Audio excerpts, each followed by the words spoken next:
Hello, everyone, and welcome back to this episode of Inlay Terms. I'm your host, Payman Ascari, and today we have a father-daughter duo guest, Mr. Dale Richardson and Miss or Mrs. Kaysha Richardson. How are you guys doing? I'm Good. worried. Thank you. And yourself? I'm doing pretty I'm good, just thanks. Miss. I think you're the only guest that was kind enough to ask me that, so thanks. Um, Sure. Guys, we got a bit of a short show, so I wanted to jump right into it, and then the audience will get a sense of who you are as you guys go through. Dale, I've been following you, and I follow a couple of your podcasts, and I'm putting your main themes into three buckets. So first, you've been pretty vocal on the Winnipeg Lab leak theory. Second, you've discussed or you've mentioned former Chestermere Mayor Jeff Colvin, and I'd like to see how he ties into that. And third, you've been vocal about what you call treason. So we'll get to that as well. I thought we'd start with the lab leak. Can you give us sort of like a 10,000-foot view for people who have no idea what's going on over there? What happened? All right. So in Winnipeg, they have a level 4 lab where they weaponize biological weapons. They create gain of function weapons and take pathogens that are existing and they weaponize them. And so they're all done by aerosol distribution. So in 2018, there was some biological weapons handed over to the Chinese nationals that had ties to the what is it well, I mean, the China, I can't even think of the term, CCP, that's it. And so when you hand over biological weapons, that's treason, right? Right, you can't hand over scientific evidence of a weapon, and biological weapons are in fact weapons. But previously to that, like Pierre Poilievre came up with the emails when he was talking about this publicly on them handing over these, and so um, where this ties into the treason. Well, when you have biological weapons, you're going to need a means of delivering those weapons. And so they're delivered through aerosols through the air. So when you create a delivery system for those biological weapons to more effectively be transmitted through the air, that is an act preparatory to levying war. And so they used sabotage engineering controls, which came from the CDC and were given over to the Public Health Agency of Canada, then filtered down through the provinces to ensure that they were implemented so that the biological weapons that were handed over and any other aerosolized bioweapon or pathogen, gain of function, whatever you want to call it, it could be then spread more effectively in Canada and the United States. And when you read Section 46, subsection 1, any act preparatory thereto to levying war is high treason. And so that existence of a delivery system is the definition of high treason because it was used to deliver COVID-19, which was demonstrated to be a not naturally occurring substance. So it doesn't matter what you believe in viruses or germ theory or whatnot. This was something that was constructed by man to make you sick, right? And was it that terrible? No. But what was the effect of that weapon?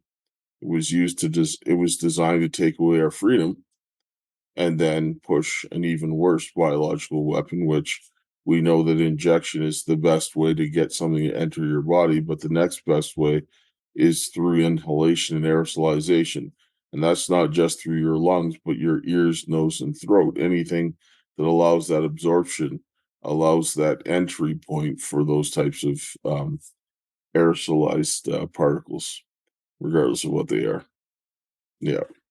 Well, thanks for that in-depth explanation. Keisha, I'm going to get to you in a second, but I had a couple of follow-up questions. I want to hold the audience's hand and walk them through this. a bioweapon or a biological weapon, it could be something like anthrax, but it's like Ebola. Would that be a bioweapon as well? Yes, like all the things that you're hearing about, like Ebola, Marburg, Nipah virus, the HIV, all of these things, even you have fungus, mold, spores, parasites, anything that you could literally fit in an aerosol droplet is something that could be a biological weapon. You can also use chemicals as well. But when we're strictly speaking bioweapons, any type of biological organism or, you know, gain of function pathogen is all fair game. Everything you've heard about that they're talking about potential pandemics, those are all weaponized in level 4 labs for aerosol transmission. So, can the government of Canada legally create, weaponize, like, can they actually engage in this? If not selling it to China, but can they just do it in Canada legally?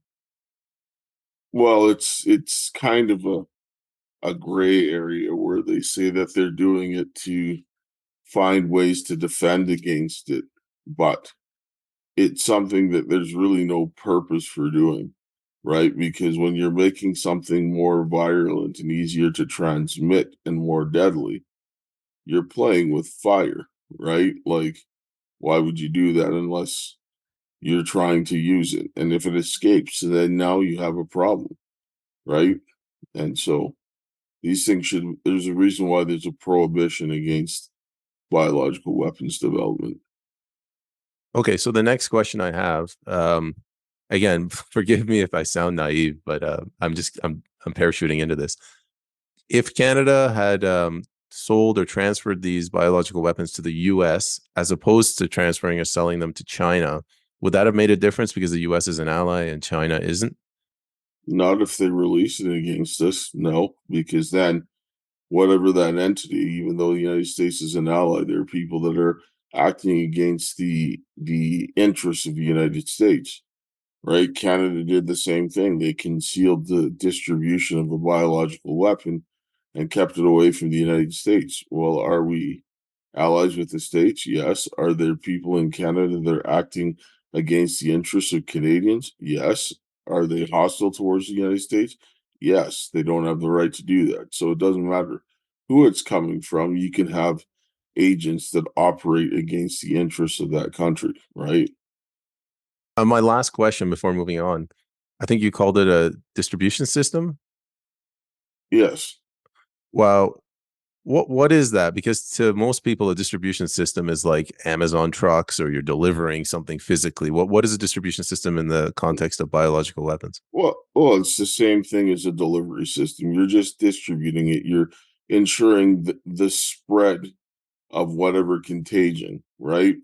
And and the same kind of technology that was used in armoring the RNA with the COVID virus, and this is what with the doctors and nurses and so forth that I've worked with that they've discussed at length with me, is that they've armored the RNA and then they use the same armoring of the RNA for the COVID vaccine, and we've seen that there was evidence of people using that inhalation of the vaccine to give it to them, right? And to do that, that's aerosolization. So you're looking at things that can be transmitted through the air, right? So yeah. So distribution, delivery, it's the same type of thing, right? So what we're looking at here is the Winnipeg Lab. It shared some germs, biological weapons with the CCP. They also share technology for the delivery system with the CCP, and then something went wrong at the Wuhan lab, and now people don't want it to trace back to Canada. Well, they said that it went wrong at the Wuhan lab, but there was actually a study that was put out in 2014 where the WHO and the CDC knew that lab leaks were an issue, and they saw this happening with the SARS-CoV-1 outbreak in 2002, and they knew that this was an issue that they didn't remedy. So when you know that something's a problem and you don't fix it, and 20 years later the same problems happens that you didn't fix, it's your responsibility. It's not a leak. It was something that you failed to fix, and somebody's culpable for that. Kaysha, I wanted to go over to you. It's kind of unique that you have a like a father daughter that are both fighting for the same cause. But I followed your story, and please explain how you got involved in this, your job, and specifically CUP or CUPE, your union. You mentioned that in your interview. How did they tie into this? Right. So, I actually worked for Saskatchewan Hospital, the SHA, the Saskatchewan Health Authority, at a maximum security prison and hospital for the criminally and mentally insane at the start of COVID.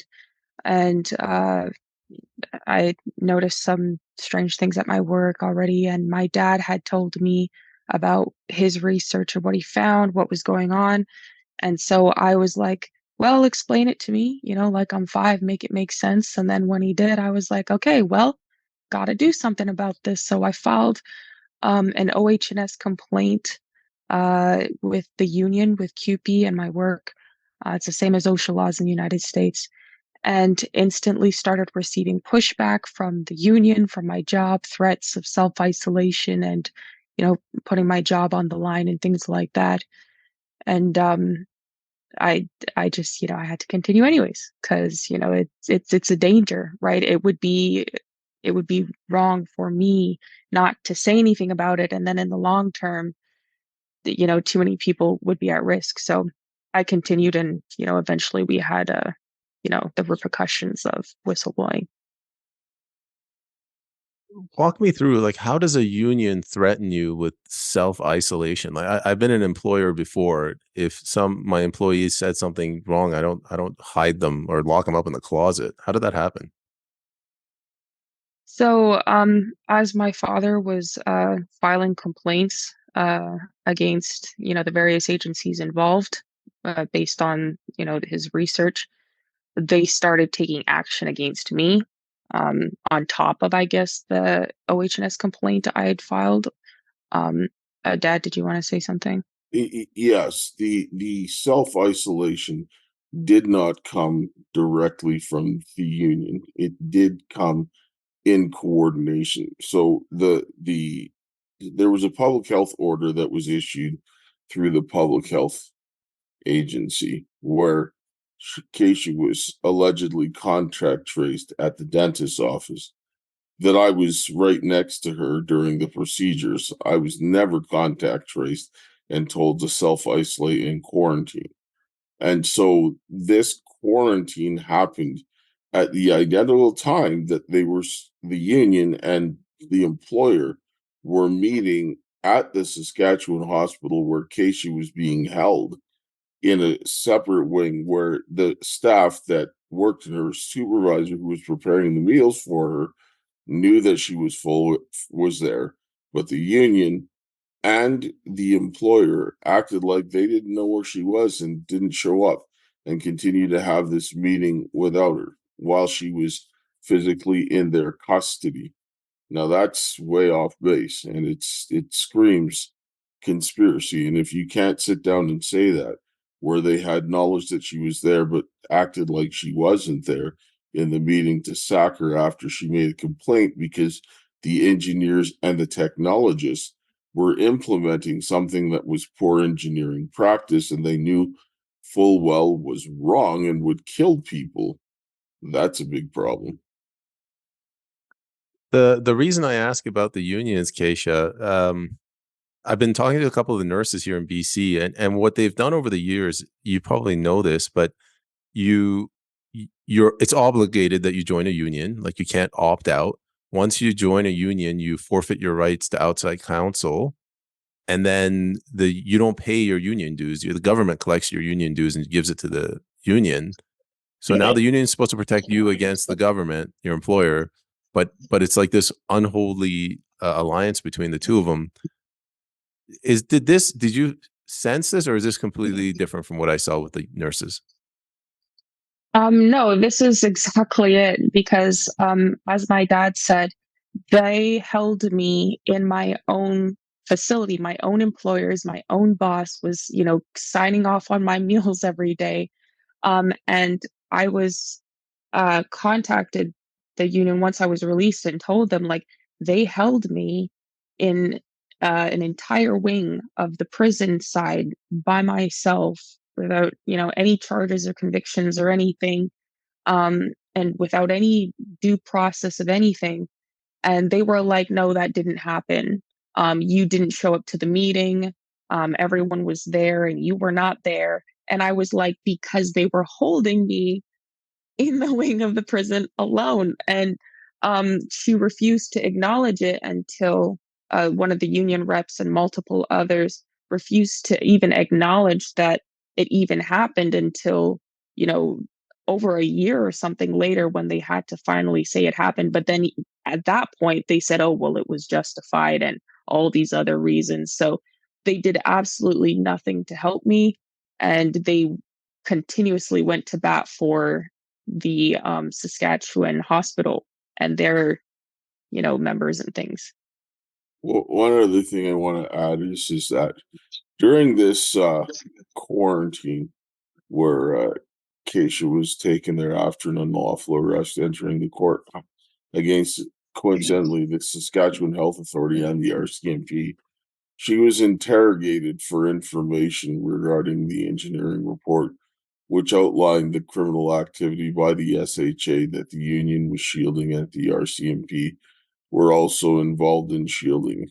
And so you've got a big problem here because you don't interrogate somebody about criminal activity that you're involved in under the guise of a quarantine for disease, right? Then the union was obligated, in case you asked for the engineering report, which she was supposed to get under the existing occupational health and safety law, so that she could sit it down and hand it over to the person who directed her or instructed her about the issues with the implementation of the HVAC infection controls. No such report was ever provided.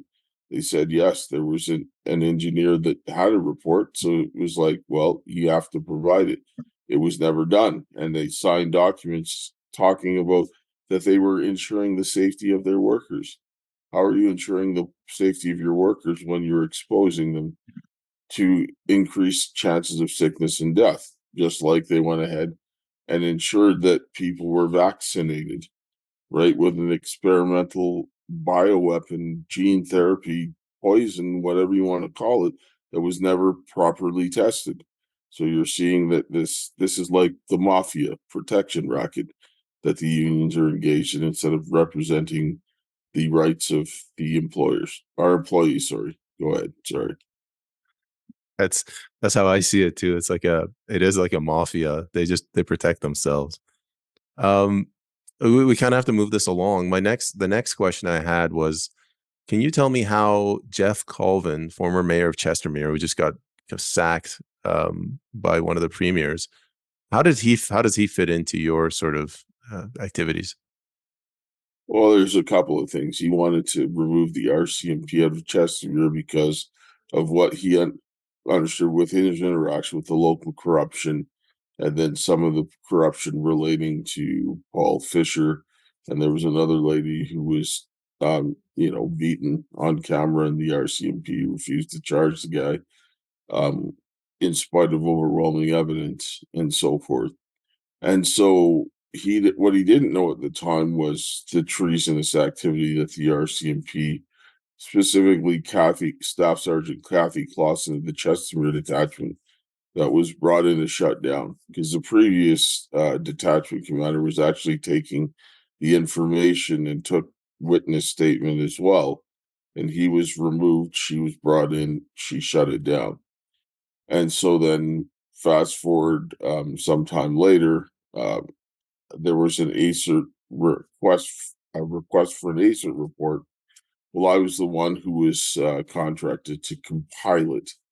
And so in there was the evidence of what was there with Jeff Colvin and the other counselors, what was happening with Paul Fisher, and the evidence that I had relating to the Winnipeg biolabs, the delivery system, and all the crimes that were used to conceal it, including what they were doing in the courts, which demonstrated and corroborated the corruption and the judicial interference that Jeff Colvin and the others were experiencing, with Rick McIver interfering at every stage of the process with their court cases and administrative processes, and then ultimately resulting in him getting pulled, right? And so, because of the consequence of engaging in treasonous activity and so forth, which affected the United States, the highest risk to Rick McIver, Rachel Notley, and the NDP, who put together the framework of the AHS to allow this COVID, this bioweapon, to spread so that they could push an even worse bioweapon and deprive us of our rights and freedoms along the way, that they would not face extradition to the United States, where they have things like the death penalty, right? So municipal corruption was a big part of it, but the largest part, which carries the largest penalty and risk, is the treasonous activity. That is the biggest reason why Jeff was pulled, and McIver panicked because of that issue that he was directly tied to through what happened at Coots. How does Rick McIver is the name of the cabinet minister, by the way, who sacked Jeff Colvin? I forgot his name. How does McIver fit in with Rachel Notley and Alberta Health Services? Well, what he did when he pulled Jeff and killed the ACERT report, and this required the participation of Amory and Ellis. And Mickey Amory is the Attorney General of Alberta, and Mike Ellis is the Minister of Public Police Services and Emergency Services, right? So one controls the police, one controls the court system. So he wouldn't be prosecuted for something that he did was unlawful. And then they shut down the ACERT request for investigation, which was concealing treason. Notley is responsible for putting together the framework of the Alberta Health Services so that they would operate as the mafia. They answer to no one, and they're controlled by no one. So there's just a bureaucratic agency that does whatever they want, and they pretty much, own every lawyer, have judges on the take, right, that do their bidding. It's hard to go up against them. So she's responsible for putting that together. And so she's responsible for the crimes and the other NDP that helped put that together. So when Rick McIver then now comes in and takes him out, they get that investigation killed. It protects Notley, the NDP, and ultimately Trudeau and all the other guys that are connected to this, and the guys that were connected to the biolabs and so forth. So a lot of treasonous activity was covered by Rick McIver, Amory, and Ellis in conjunction, because they all had to make sure that he was not punished for doing what he did. Very well. Moving on to the last topic, because we got a short show today. Kaysha, I'm going to throw this to you. It's probably more of a question for your dad, but I feel like you haven't had enough airtime. I have a theory that a lot of our problems in Canada started in 1982 with the charter leading to judicial activism. What are your thoughts on that? I hope you know what I mean by that. Like, the judges are overstepping their boundaries and they're legislating from the bench. I think that you know that is probably, just the concept of what you've said is probably realistic. I think the more of the major problem right now is from many years ago, is that they've constructed a well-oiled machine, rather, and a slow methodical chess match, if you will, where they've tried to successfully destroyed the fathers in society and separated them from the family so that they could continue to do all the other various things that they want to institute through the women in society, whether they come through the activism or the judges or whatever else.